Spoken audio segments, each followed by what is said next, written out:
January 1943. The wind over the Volga does not merely blow.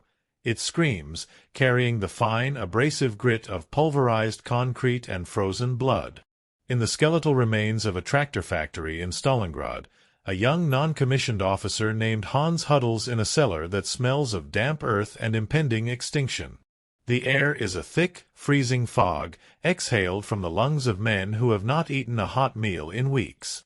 Every few seconds, the rhythmic thud of Soviet Katyusha rockets shakes the foundation, a mechanical heartbeat of destruction that signaled the end of the German Sixth Army's ambitions. In this subterranean world, the high-flown rhetoric of the thousand-year Reich has been stripped away, replaced by the primitive, desperate clawing for a single crust of sawdust-heavy bread or a moment's respite from the frostbite blackening their extremities. This was the nadir of the German war machine, a moment where the grand strategic maps of the Oberkommando der Wehrmacht vanished beneath a shroud of white.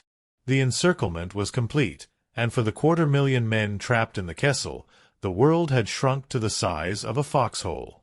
This collapse was more than a military defeat, it was a psychological fracturing.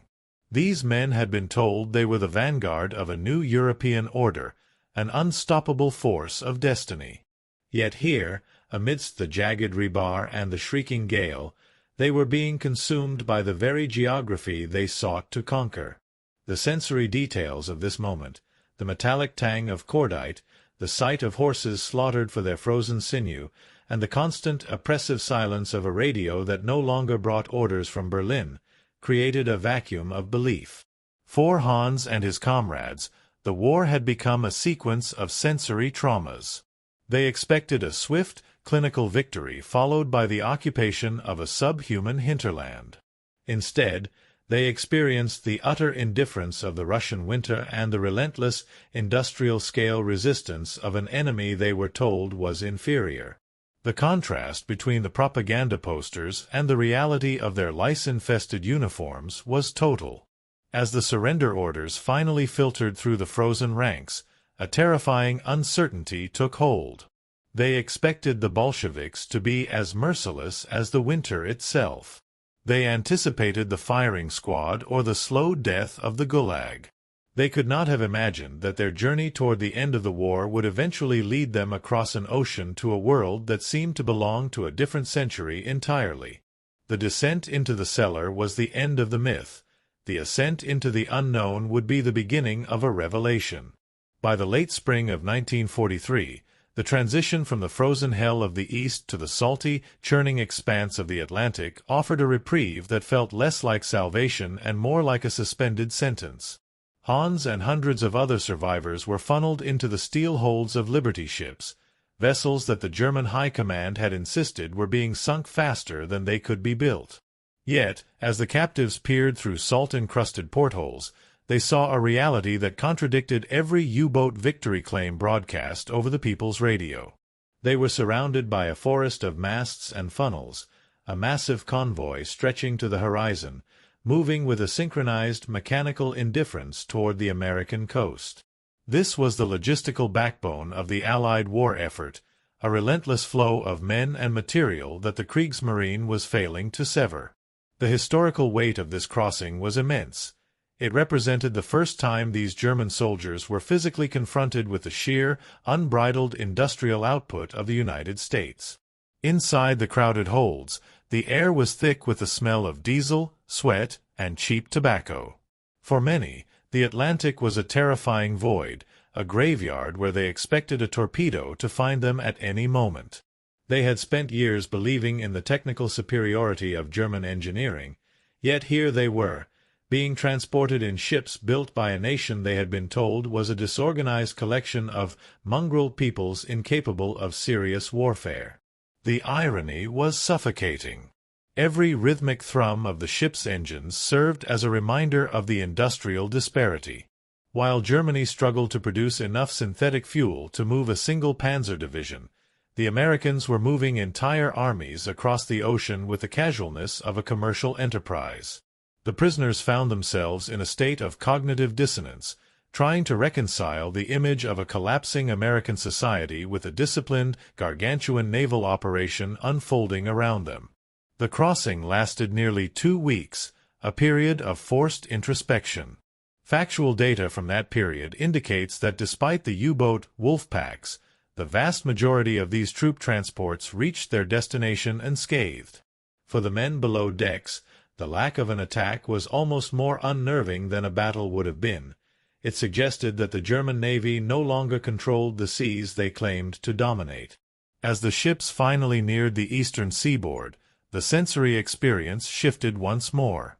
The sound of the open ocean gave way to the distant, muffled echoes of harbor activity. They were entering the inner sanctum of the arsenal of democracy, a place they had been taught to despise as a decadent wasteland of jazz and unemployment. Instead, they were about to encounter the most formidable economic engine in human history, an encounter that would begin to dismantle their ideological foundations before they even set foot on solid ground. The Atlantic was no longer a barrier. It had become a bridge, carrying the remnants of the old world to be witnesses to the overwhelming power of the new. As the Liberty ship glided into New York Harbor, the morning mist peeled back to reveal a sight that defied every lecture the prisoners had heard in the barracks of the fatherland. The skyline of Manhattan rose like a jagged glass mountain, unscarred by the craters and scorched skeletons of European cities. Hans and his fellow captives stood on deck, their eyes wide as they took in the impossible, a city that was not only intact but radiant.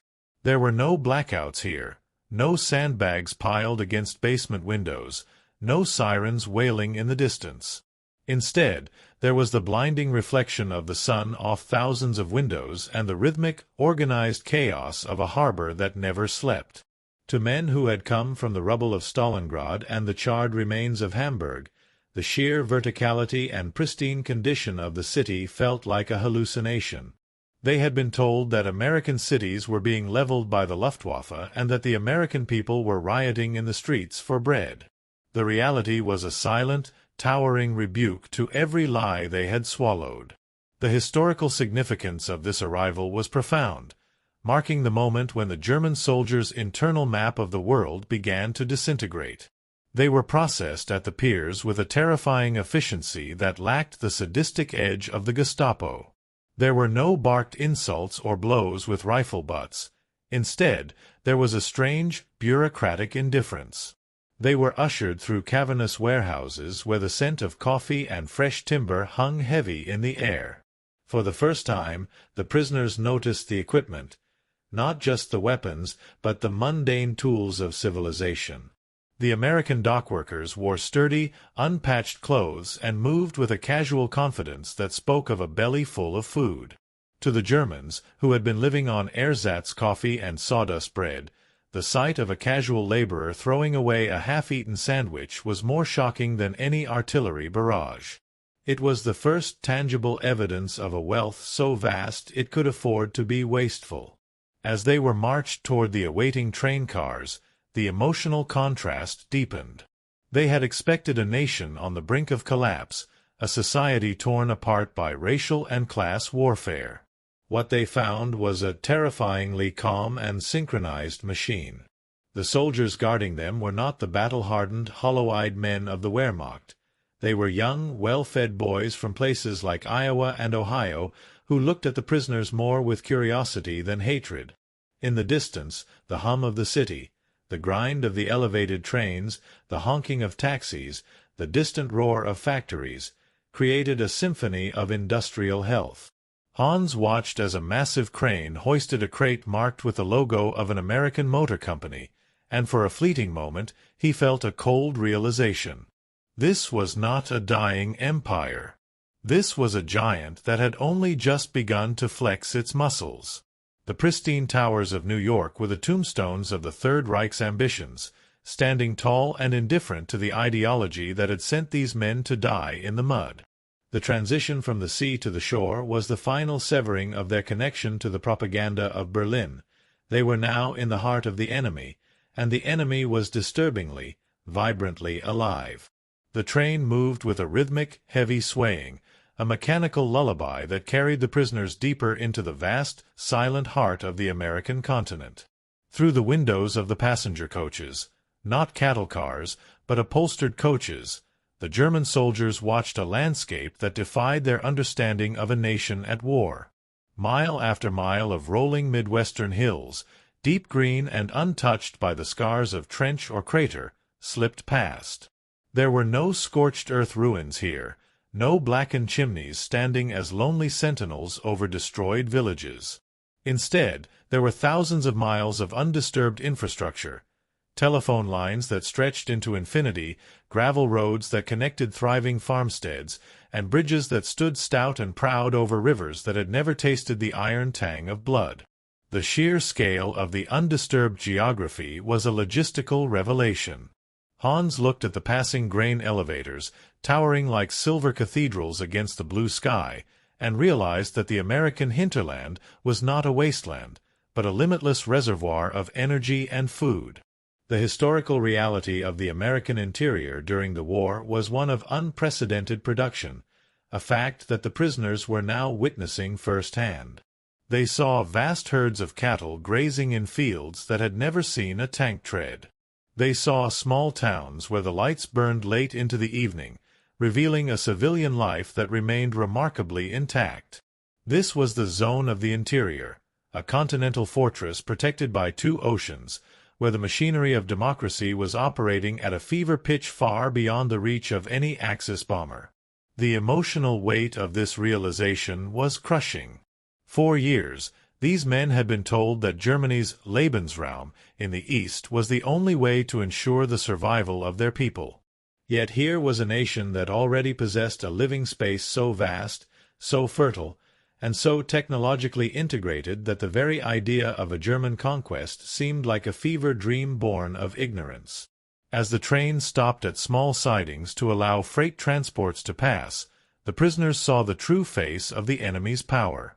Endless lines of flat cars carried gleaming new tractors, crates of industrial parts, and mountains of coal, all moving with a clinical, scheduled precision toward the coasts. There was no sign of the frantic, desperate improvisation that characterized German logistics toward the end. Everything here was standardized, mass-produced, and seemingly infinite. The prisoners sat in a silence that was heavy with the collapse of their former worldview. They had been taught that the American system was a chaotic failure of liberal decadence. Instead, they were seeing a continent-wide assembly line that was moving with the cold, unstoppable momentum of a glacier. The master race was being transported through a landscape that proved, with every passing mile, that they were mathematically and industrially outmatched. The train was not just taking them to a camp. It was taking them through a lesson in the reality of global power, a reality where the hum of a passing locomotive carried more weight than any ideological speech from a Berlin balcony. The train finally slowed to a rhythmic crawl, the iron wheels screeching against the tracks as it pulled into a dusty siding in the American heartland. When the doors of the passenger cars slid open, the German prisoners were met not by the barbed wire squalor of a penal colony, but by the sharp, stinging scent of pine disinfectant and freshly turned earth. They were marched toward the gates of the camp, a sprawling complex of timber and gravel that stood with a geometric precision under the vast prairie sky. Hans stepped across the threshold and stopped, his boots clicking on a boardwalk that had been scrubbed until the wood shone like bone. Before him stood the barracks, long, low buildings of pristine white-painted wood, arranged in perfect, symmetrical rows that mirrored the disciplined grid of a modern city. There were no sagging roofs, no mud-clogged entryways, and no stench of decay. The emotional shock of this entry was instantaneous. In the German military tradition, the barracks were often places of Spartan, drafty discomfort, and on the front lines, they had been replaced by damp bunkers and freezing cellars. The prisoners had been conditioned to expect a retaliatory cruelty, a mirror image of the brutal conditions they had imposed upon their own captives in the East. They expected to be herded into overcrowded, lice-infested pens where survival was a daily gamble. Instead, they found themselves standing in an environment that felt more like a sanitarium than a prison. The windows were made of actual glass, clear and unbroken, reflecting the sunlight with a brilliance that seemed to mock the darkness of the European theater. The sheer cleanliness was a form of psychological warfare. It suggested a level of administrative control and resource surplus that was entirely alien to the exhausted men of the Wehrmacht. Historical records from the time reveal that the United States government, adhering strictly to the Geneva Convention, constructed hundreds of these camps across the interior, often to a standard that exceeded the housing available to many European civilians. As Hans entered the sleeping quarters, the sensory experience intensified. The air inside was cool and moved with a gentle mechanical breeze from overhead vents.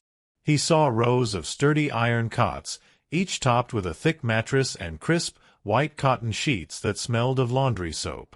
There was a locker for every man, a small mirror, and a floor of polished linoleum that caught the light.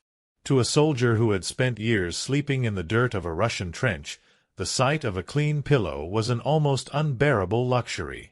The barracks did not just offer shelter.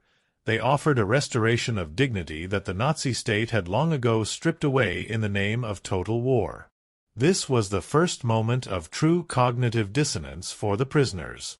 They stood in the center of the room, afraid to touch the white surfaces with their grimy hands. The expectation of American decadence had been replaced by the reality of American efficiency, a clean, bright, and ventilated order that made the master race feel like wretched scavengers. The silence in the room was heavy with the sound of boots on clean floors, a sound that underscored the logistical chasm between the two warring nations. The barracks were a physical manifestation of a society that could afford to be humane because it was fundamentally unburdened by scarcity.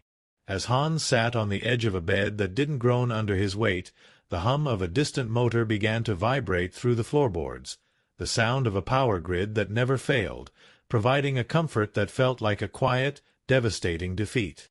The transition into the daily rhythm of the camp brought with it a sound that would become the haunting, mechanical melody of their captivity, the persistent, low-frequency hum of the electric motor. It was a sound that existed nowhere in the shattered remains of Europe, where the power grids had been pulverized into silence. In the camp laundry, Hans stood transfixed before a row of massive, vibrating cylinders that churned through mountains of gray Wehrmacht wool and transformed them into soft, clean fabrics. The motor did not strain or cough. It hummed with a deep, effortless resonance, a vibration that Hans could feel in the soles of his boots. This was the symbolic heartbeat of American abundance, a force that took the most grueling human labor and delegated it to a machine that never tired. It was the sound of a civilization that had mastered the physical world to such a degree that it could afford to automate the dignity of its enemies. This mechanical chorus extended to the mess hall, where the hum emanated from massive industrial refrigerators. Inside these white enameled monoliths lay a bounty that felt like a deliberate provocation to the German soul. There were crates of oranges from Florida, still cold to the touch. There were gallons of fresh milk and slabs of butter that did not have to be rationed by the gram. The historical data regarding the caloric intake of German POWs in America is staggering. While the civilian population in Germany was beginning to starve, and their soldiers on the front were surviving on horse meat and sawdust bread, these prisoners were being served 3,000 calories a day. The hum of the refrigerator was the sound of that surplus, a constant reminder that the American logistical reach extended from the sun-drenched groves of the South directly to the dinner plates of those who had sought to destroy them. For the prisoners, the symbolic power of the motor was devastating. In Germany, every kilowatt of electricity was a precious resource, funneled with desperate urgency into the production of steel and gunpowder. Here, it was used to keep a prisoner's milk cold and his socks dry. The emotional contrast was sharp enough to draw blood. They had been told that democracy was a weak, inefficient system that led to industrial decay. Yet, the hum told a different story. It spoke of a redundant, overflowing power, a system so robust that it could expend vast amounts of energy on the comfort of unproductive captives without even blinking. Every time a light switch clicked or a fan whirred into motion, it reinforced the realization that the Third Reich had been fighting not just a military, but a standard of living that was fundamentally invincible. The hum of the motor eventually became the soundtrack to a new kind of warfare, a psychological siege where the weapons were convenience and cleanliness. Hans watched his comrades gather near the laundry room, not to work, but simply to listen to the vibration. It was the sound of a world where the struggle for existence had been solved by the assembly line. In the silence of the night, when the barracks were dark, that distant electrical drone remained, a constant, vibrating proof that the nation outside the gates was moving forward with a momentum that could not be stopped. It was the sound of democracy's hidden engine, a quiet roar that signaled the end of the age of scarcity and the beginning of a total logistical eclipse. In the recreation halls and communal spaces of the camp, a quiet, intellectual erosion began to take hold. The prisoners, once the iron-willed instruments of a totalitarian state, found themselves engaged in whispered conversations that would have been branded as treason in the ruins of Berlin. They sat at polished wooden tables, their eyes darting toward the American guards who stood at the perimeter with a relaxed, almost bored posture. The transformation was not sparked by a single speech or a political pamphlet, but by the cumulative weight of their surroundings. They looked at the high-quality paper of the books provided in the camp library, the sturdy construction of their leather-soled shoes, and the undeniable fact that they were healthier, cleaner, and better fed than the civilians they had left behind in Germany. The ideology of the master race began to buckle under the pressure of a system that practiced a standard of care they had previously deemed impossible.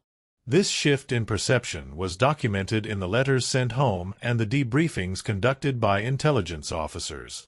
The prisoners struggled to reconcile the efficiency of the camp's administration with the supposed chaos of a democratic society. In the Third Reich, order was maintained through the constant threat of the gallows or the concentration camp. Here, order seemed to flow from a surplus of resources and a fundamental respect for the individual. They debated the mathematics of the war with a new, grim clarity. If a nation could afford to provide its enemies with electricity, hot water, and fresh beef, what hope did a starving, overstretched Germany have? The myth of the German super-soldier was replaced by a more terrifying reality: the American super-logistics. The ideology of struggle and scarcity was being dismantled by the simple, undeniable presence of a working refrigerator and a clean bedsheet. The emotional toll of this realization was a mixture of relief and profound shame. Men who had survived the slaughter of the Eastern Front felt a strange, nagging guilt for the comfort they now enjoyed. They realized that the state they had served had demanded everything from them while providing almost nothing in return, whereas the nation they had been sent to conquer was providing them with everything while asking for nothing but their compliance.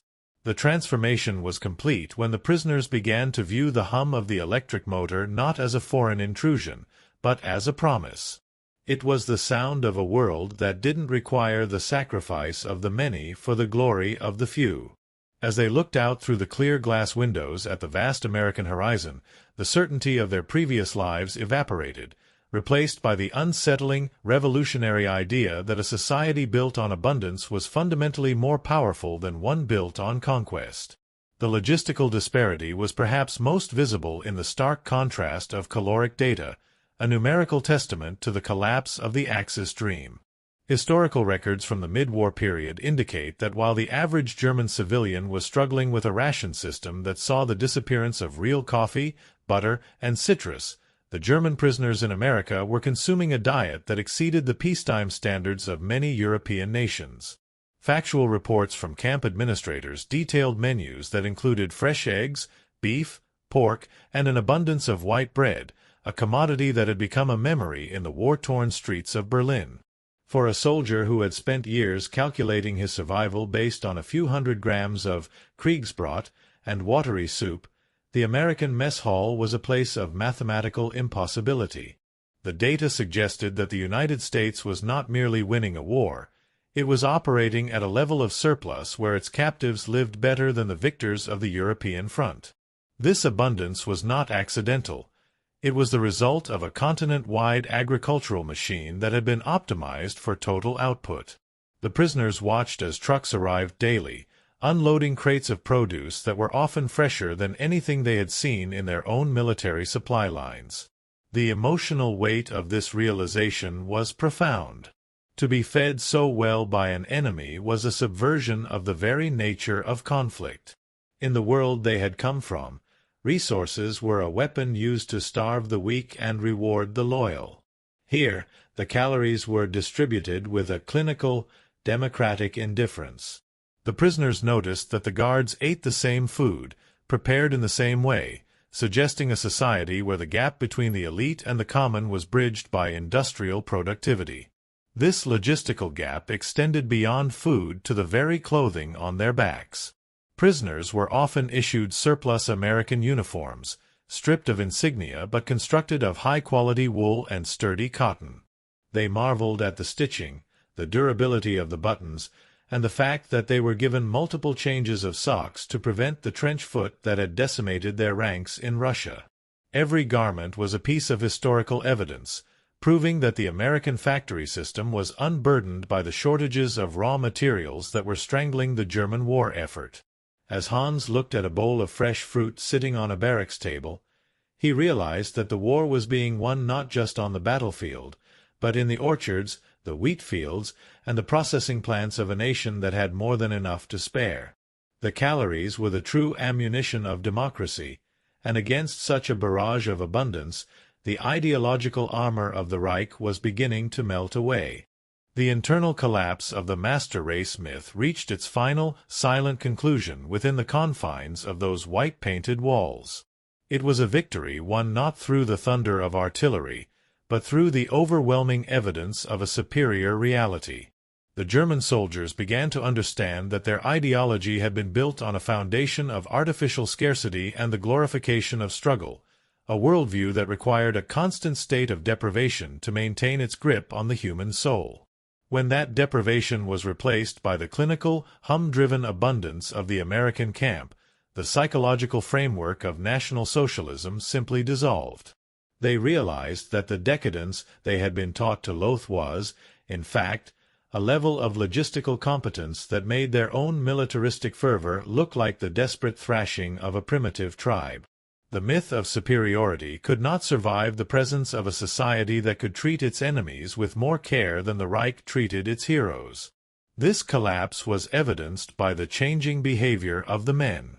The rigid military hierarchy that had defined their lives began to soften as the focus shifted from survival and conquest to individual reflection and reconstruction. They looked at the American Guards, men who did not need to shout to be obeyed, and saw a form of authority that was rooted in confidence rather than fear. The historical data from this period of captivity shows a remarkable lack of escape attempts or internal revolts compared to other theaters of war. The reason was simple: there was nowhere better to go. The prisoners had found, in the heart of their enemy's territory, the very things their own leaders had promised but failed to deliver: security, health, and a future. The realization that they had been lied to about the nature of the world and the capabilities of their opponents was a devastating blow, one that silenced the political zealots among them more effectively than any interrogation. By the time the war in Europe drew to a close, these men were no longer the soldiers who had stood in the ruins of Stalingrad. They had been transformed by the sensory experience of American democracy. They understood that a nation that can afford to keep its captives in luxury is mathematically unbeatable, not just because of its factories, but because of the spirit that drives them. The master race had been defeated by a standard of living that proved that freedom was not a source of weakness, but the ultimate source of strength. As they prepared for their eventual return to a shattered Germany, they carried with them the memory of the white barracks and the hum of the motor, a memory that would serve as the blueprint for a new kind of society, built on the ruins of the myth that had once led them to the brink of the abyss. The collapse was total, leaving behind only the quiet, vibrating truth of an invincible abundance.